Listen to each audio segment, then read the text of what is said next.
My father gave my inheritance to his new wife's son. He said, he needs IT more than you.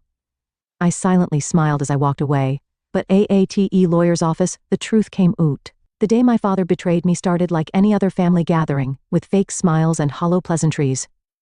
I stood in our family's grand living room, watching my stepmother, Meredith, arrange fresh-cut roses in an antique vase, while my father paced near his mahogany desk, checking his watch every few minutes.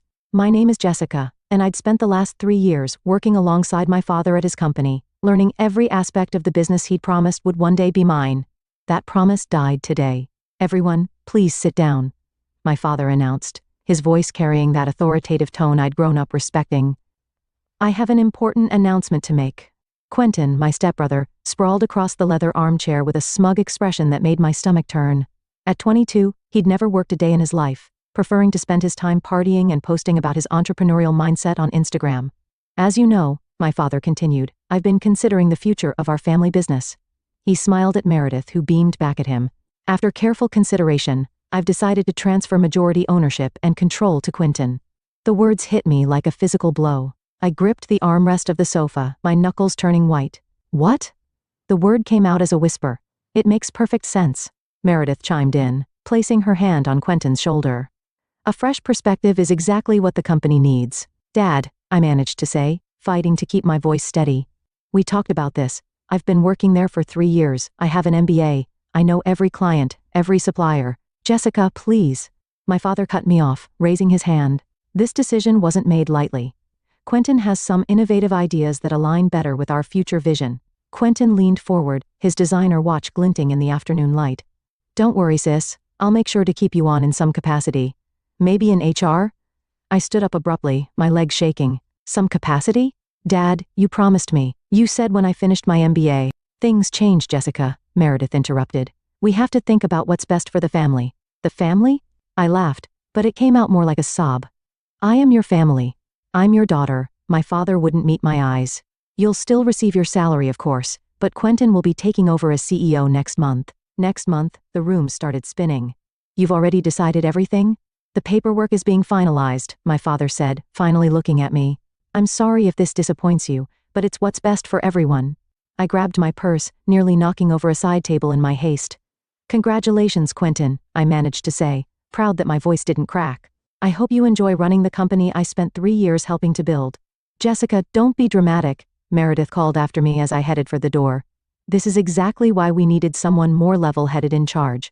I paused at the doorway, turning back one last time. Dad? He still wouldn't look at me. We can discuss this later, Jessica. No, I said quietly. We won't. I walked out of that house with my head held high, waited until I reached my car, and then let the tears fall. My phone buzzed. A message from my best friend Lucy. How did it go? I started the engine, my vision blurring. They gave everything to Quentin. I typed back. Everything I worked for, everything Dad promised me. Lucy's response was immediate. I'm coming over. Don't do anything stupid before I get there.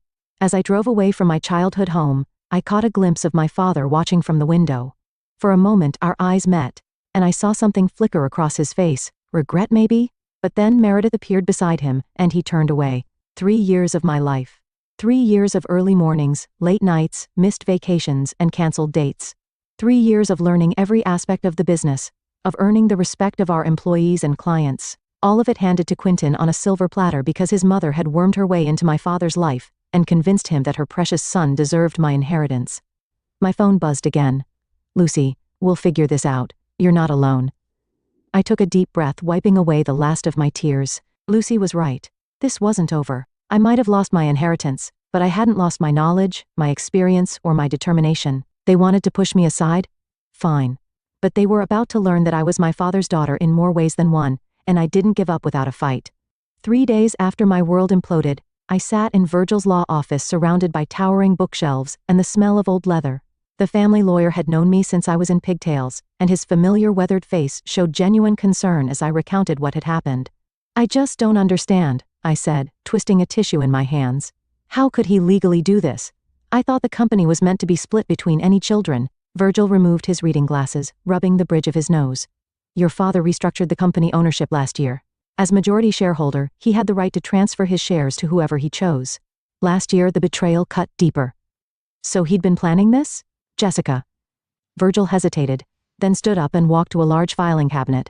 There's something else you should know. Something about your grandmother's will. My grandmother had passed away 5 years ago, leaving everything to my father, or so I'd thought. Virgil returned with a thick folder, placing it on his desk with careful precision. Your grandmother was a remarkable woman, and she was, let's say, prescient about certain possibilities. He pulled out a document and handed it to me. There's a clause here that your father doesn't know about. Your grandmother set up a trust fund in your name with very specific conditions.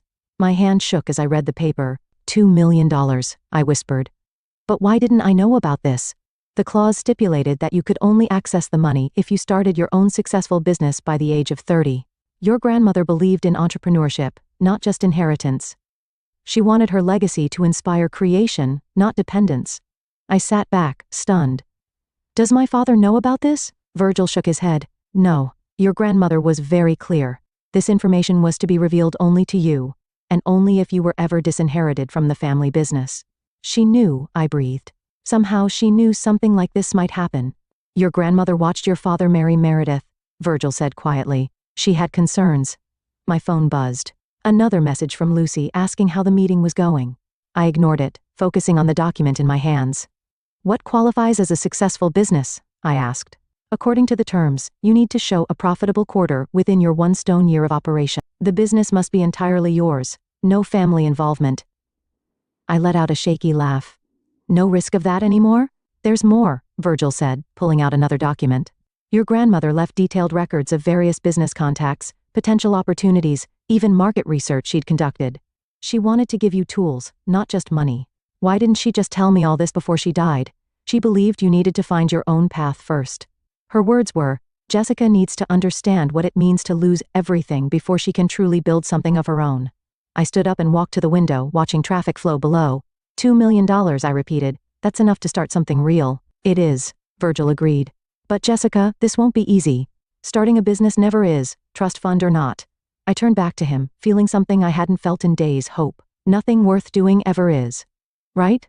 There's one more thing, Virgil said, his expression serious. If you accept this challenge, you can't tell anyone about the trust fund. Not your father, not Meredith, not even Lucy. The money must appear to come from your own savings and investors. Your grandmother was adamant about this. Why? She wanted your success to be yours alone. No one could claim they helped you or that you had an unfair advantage. I nodded slowly, a plan already forming in my mind. Can I take these documents to review? Of course. Virgil gathered them into a folder. Jessica, your grandmother believed in you. She saw something in you that reminded her of herself. As I stood to leave, Virgil called after me.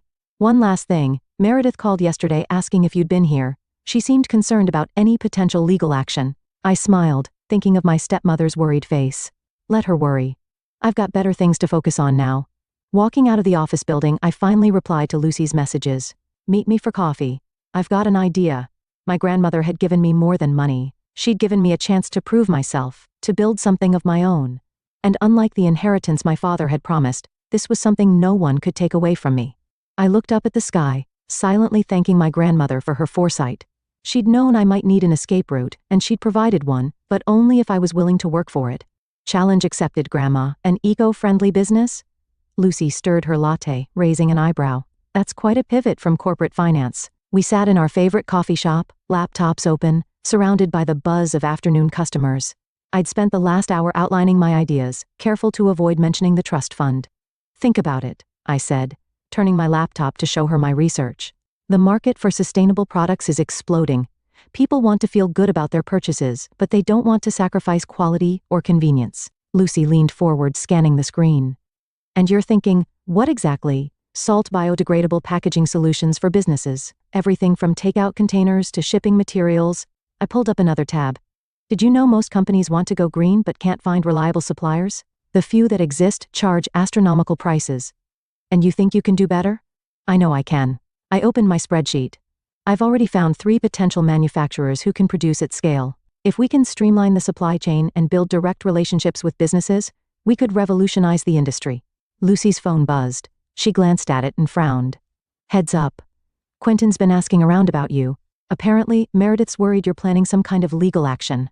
Let them worry, I said, thinking of the folder from Virgil sitting safely in my apartment. I've got bigger plans.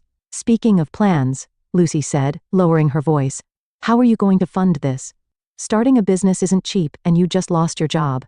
I'd prepared for this question. I've got savings and I'm planning to approach investors. My experience at Dad's company gives me credibility. Jess, Lucy hesitated. Are you sure you're not just doing this to prove something to your father?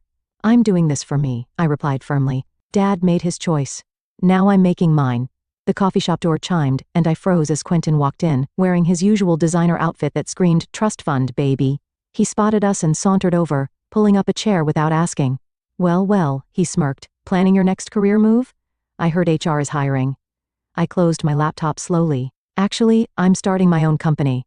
His laugh was sharp. You? A company? With what money? That's none of your business, Lucy cut in, her tone icy. Look, sis. Quentin leaned forward, his voice dripping with fake concern. Why don't you come back to the company? I could use someone with your administrative skills. I appreciate the offer, I said, keeping my voice steady, but I'll pass. Some of us prefer to build something of our own rather than having it handed to us. His smile faltered. Dad's worried about you, you know. He thinks you're not thinking clearly. Dad lost the right to worry about me when he gave you everything he promised me. I started packing up my things. Tell him I'm fine. Better than fine, actually. Whatever you're planning, Quentin called as we stood to leave. It won't work. You're not cut out for this. I turned back, meeting his gaze. Watch me.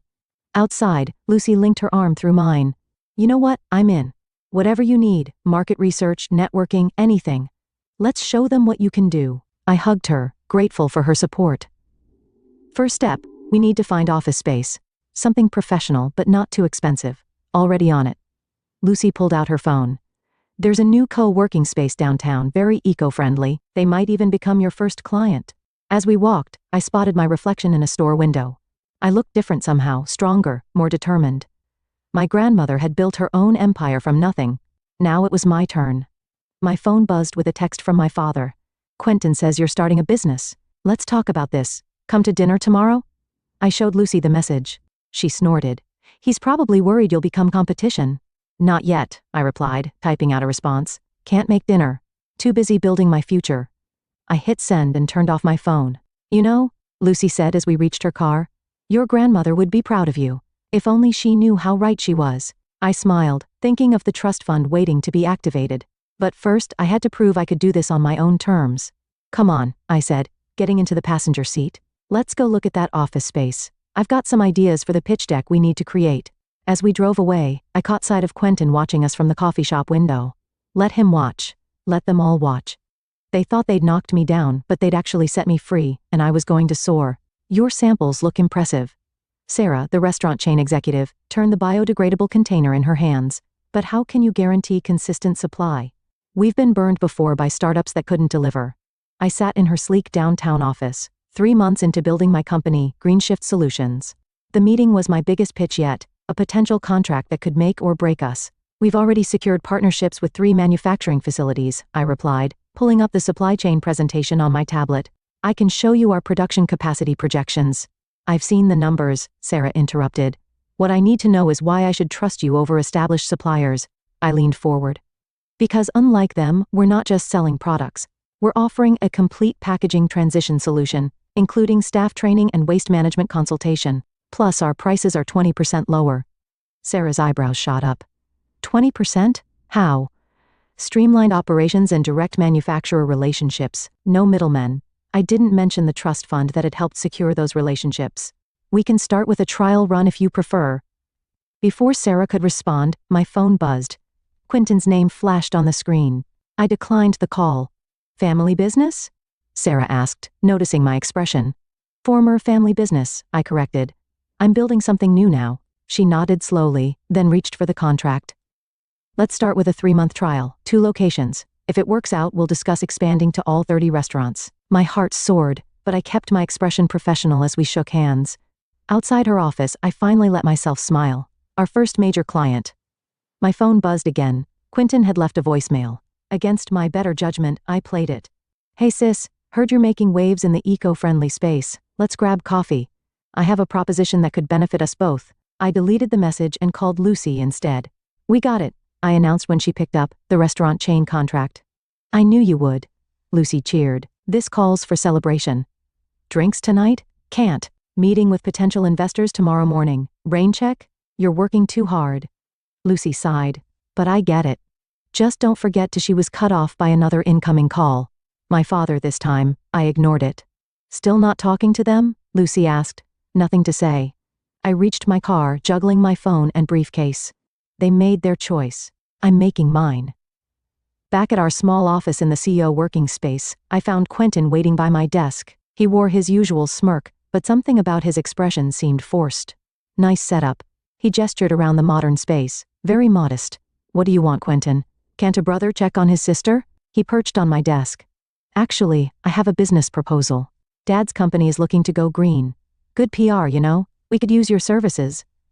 I stared at him. You want me to supply packaging to the company you stole from me? Come on, Jess. It's just business. Think about it. Guaranteed contracts, stable income. Dad feels bad about how things turned out. This could be a way to keep you in the family business. I have my own family business now, I replied, setting down my briefcase, and we're doing just fine without your help. Are you? He picked up a prototype container. These startup costs must be killing you. Where'd you get the capital anyway? That's none of your concern. I took the container from his hands. Now, if you'll excuse me, I have work to do. Dad's not going to like this, Quentin called as I walked him to the door. He thinks you're being stubborn. Dad lost the right to an opinion about my choices. I held the door open pointedly. Send my regards to Meredith. After he left, I sank into my chair, hands shaking slightly. They were getting nervous. Good. The restaurant chain contract would be announced next week, and then everyone would know Green Shift Solutions was a serious player. My phone lit up with a text from Sarah. Contract signed and sent to your lawyer. Looking forward to working together. I smiled, thinking of my grandmother. She'd built her empire from nothing, facing much bigger obstacles than I was. The trust fund helped, but the vision, the work, the determination, that was all me. Opening my laptop, I began preparing for tomorrow's investor meeting. Let Quentin run my father's company into the ground. I was building something better, something sustainable in every sense of the word. The future was green, and I was going to lead the way, not as my father's daughter or Quentin's stepsister, but as my own person, as my grandmother's granddaughter. The sustainability conference hall buzzed with energy as I finished setting up our Green Shift Solutions booth. 6 months of hard work had led to this moment, our official launch into the broader market. Press badges mingled with corporate name tags in the growing crowd. Hi, everything looks perfect. Lucy adjusted our banner. The prototypes are getting a lot of attention already. A reporter from the Business Weekly approached, notebook in hand. Miss Jessica, I'd love to get your thoughts on disrupting the sustainable packaging industry. Before I could respond, a familiar voice cut through the crowd. Disrupting? That's a bit ambitious, isn't it? Quentin stood there wearing a suit that probably cost more than our booth rental. Behind him, my father and Meredith lingered, watching the scene unfold. What are you doing here? I asked, keeping my voice level. Industry event, sis. Open to all players.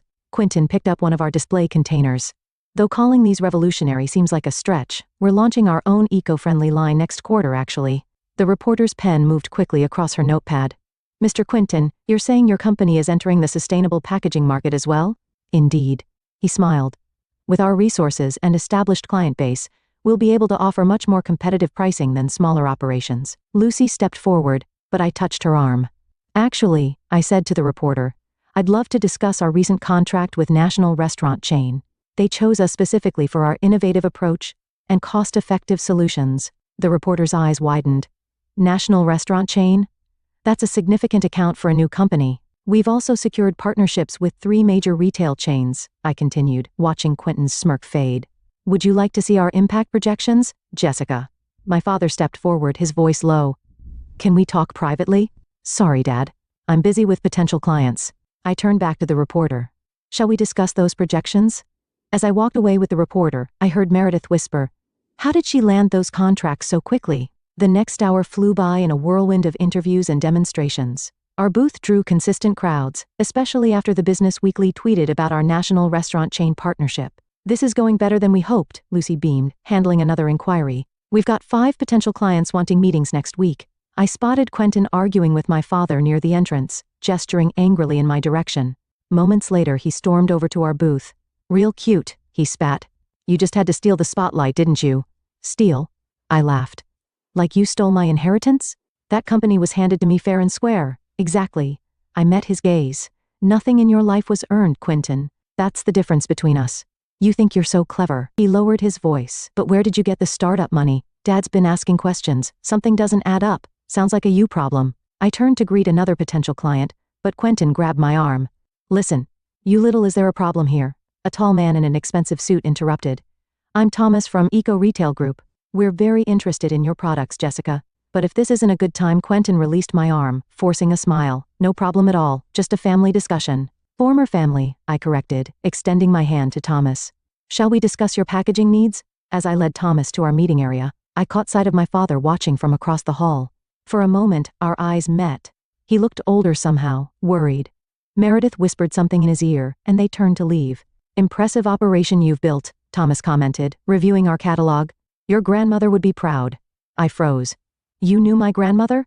He smiled. Margaret was a force of nature. We served on several boards together. She always said her granddaughter would shake things up someday. Tears pricked at my eyes, but I blinked them away. I hope I'm living up to her expectations. From what I've seen today, you're exceeding them. He pulled out a business card. Let's set up a proper meeting. Eco Retail Group has over 200 stores that need sustainable packaging solutions. By the end of the day, we'd collected more business cards than I could count.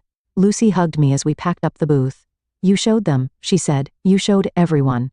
I watched Quentin leave with his tail between his legs, no doubt heading back to report our success to my father. Let them worry, let them wonder. My phone buzzed with a text from Virgil. Your grandmother's trust fund is officially activated. First profitable quarter confirmed. Congratulations. I smiled, tucking the phone away. The money had helped, but today's success, that was all mine. And this was just the beginning.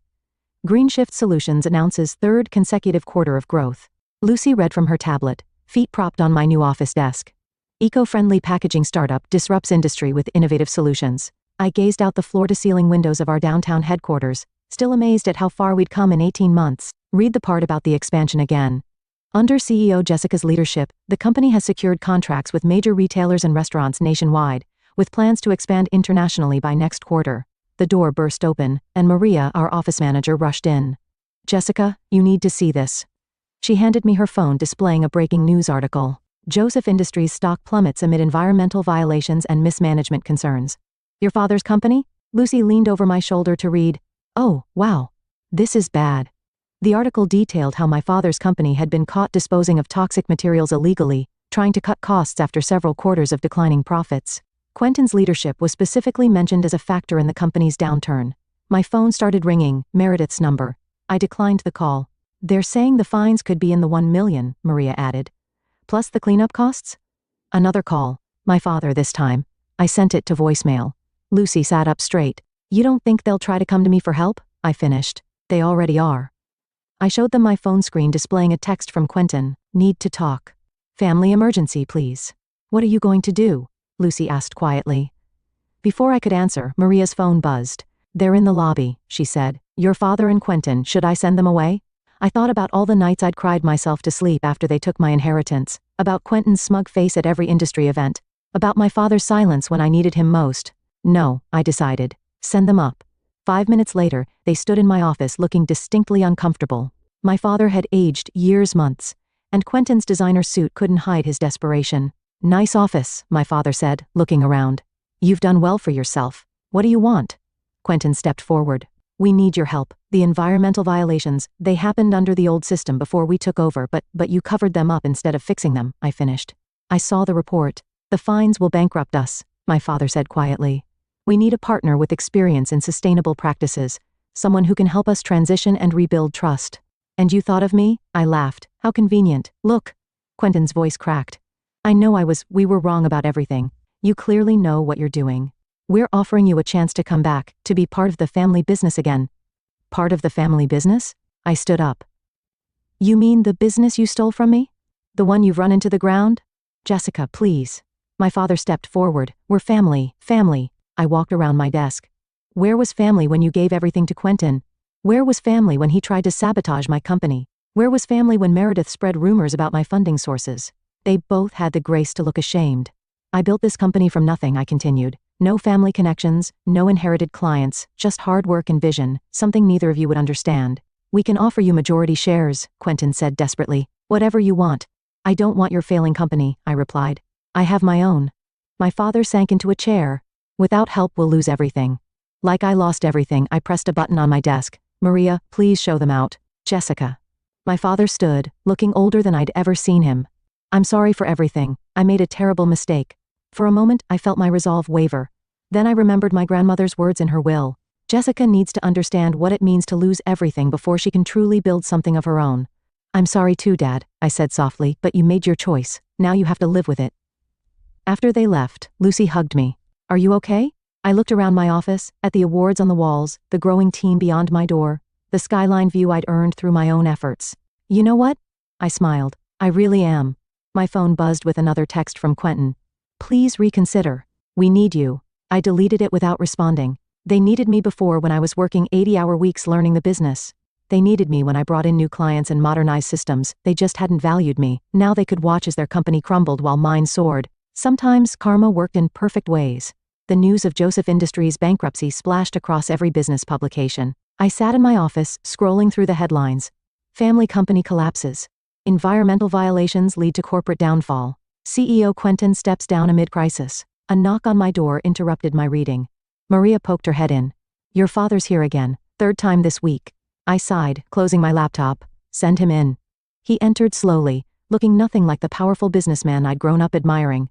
His suit hung loose on his frame, his hair now more gray than black. The house is being sold, he said without preamble, sinking into the chair across from me. Meredith's filing for divorce. I heard. I kept my voice neutral. Where's Quentin? Dubai, supposedly. Trying to secure investors. He laughed bitterly. No one will touch us now. I poured 2 cups of coffee, sliding one across to him. Why are you here, Dad? I had a lot of time to think lately, he said, staring into the cup, about choices, about legacy. Your grandmother would be so disappointed in me. Probably, I agreed. She believed in earning success, not handing it over, like you did. He gestured at my office. 2 years ago, I thought I was protecting the company by giving it to Quentin. I convinced myself he had the right qualities, that you were too emotional. And now I watch you in the news, leading the industry, changing how business is done. He looked up, eyes glistening. You did everything I always wanted for the company, just without me. I had help, I said, thinking of my grandmother's trust fund, just not from you. The trust fund? He nodded. Virgil finally told me about it last week. Mother always was 3 steps ahead of everyone. I froze. You know about that? She set it up right after I married Meredith. He smiled sadly. She saw what I couldn't, or wouldn't, that I was letting my new wife influence my judgment, letting her push you out. It wasn't just Meredith, I said quietly. You made your choices, Dad. I did. He pulled an envelope from his jacket. That's why I'm here. These are my remaining shares in Joseph Industries. They're not worth much now, but he slid the envelope across my desk. They should go to you. They always should have been yours. I stared at the envelope. I don't want them, I know, he stood up. But I need you to have them, not to save the company. It's too late for that. But because they belong to you, because I was wrong. Dad, you know what the worst part is? He moved to the window, looking out at the city, watching you succeed without me, knowing I could have been part of something extraordinary if I just believed in my own daughter. I joined him at the window. I would have made you proud. You did make me proud, Jessica, just not the way I expected.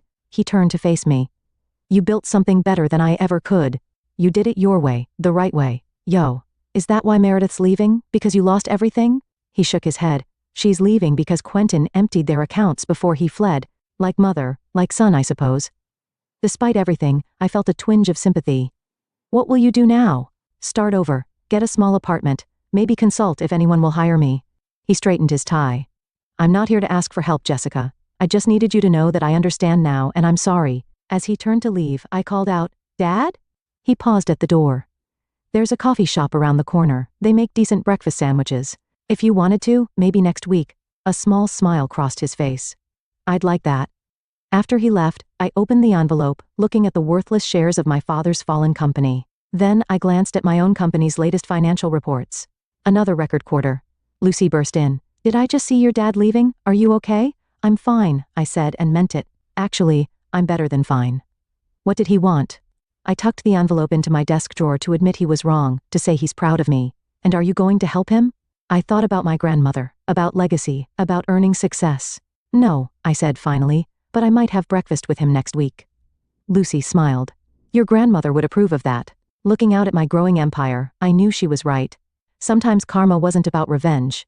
It was about finding your own path, even when others tried to block it. And sometimes, just sometimes, it was about being strong enough to listen when those who wronged you finally admitted their mistakes. The autumn breeze rustled through the cemetery as I placed fresh flowers on my grandmother's grave. The marble headstone gleamed in the morning sun, her name etched in elegant script.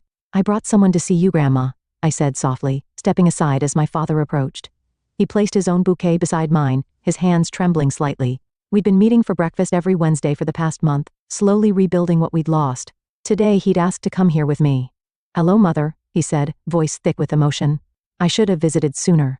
My phone buzzed. Another news alert about Quentin. He'd been arrested in Dubai, trying to use fake documents to access frozen accounts. Meredith had already fled to Europe with whatever she'd managed to salvage from the wreckage of their lives. "Did you see the news?" Dad asked. I nodded.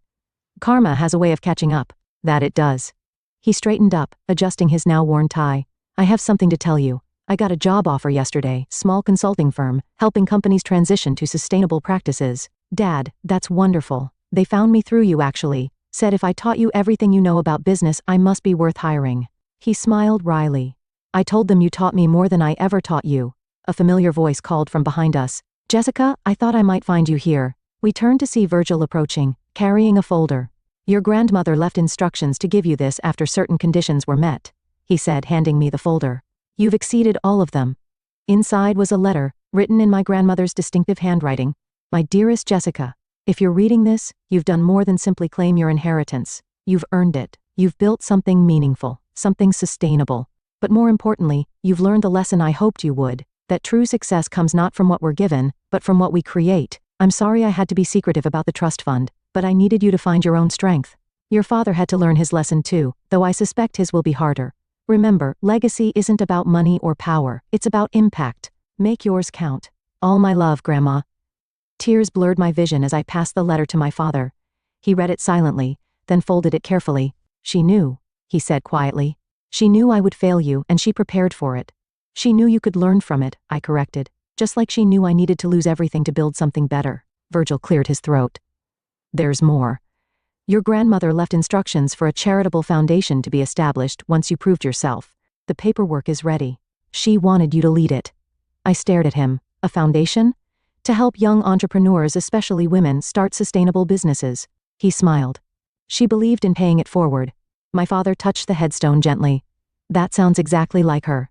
Looking between my grandmother's grave and the folder in my hands, I felt everything come full circle. She hadn't just given me an escape route, she'd given me a mission. "Dad," I said suddenly, "would you like to help with the foundation? Your experience could be valuable." He looked startled, then deeply moved. "You'd trust me with that?" "Trust is earned," I replied. "Just like success, but everyone deserves a chance to rebuild." Virgil handed me a pen. "Shall we make it official?" As I signed the foundation documents on my grandmother's grave, I felt a profound sense of peace. My father stood beside me, not as the man who had betrayed me, but as someone learning to be better. Somewhere in Europe, Meredith and Quentin were facing the consequences of their actions. And here I was, building something new again, not out of revenge or spite, but out of hope. "What would you name it?" my father asked. I looked at my grandmother's name on the headstone, remembering her strength, her foresight, her belief in earning one's way. "The Legacy Foundation," I decided, because true legacy isn't what we inherit, it's what we build. The autumn wind picked up, scattering leaves around us. In that moment, I could almost feel my grandmother's approval. She'd known all along that losing my inheritance would lead me to something greater, not just success, but understanding, not just wealth, but wisdom. And as I stood there between my father and my grandmother's grave, holding the future of a new foundation in my hands, I realized that sometimes the best revenge isn't revenge at all. It's living well, building better, and helping others do the same. That was the real inheritance my grandmother had left me, and I intended to make it count.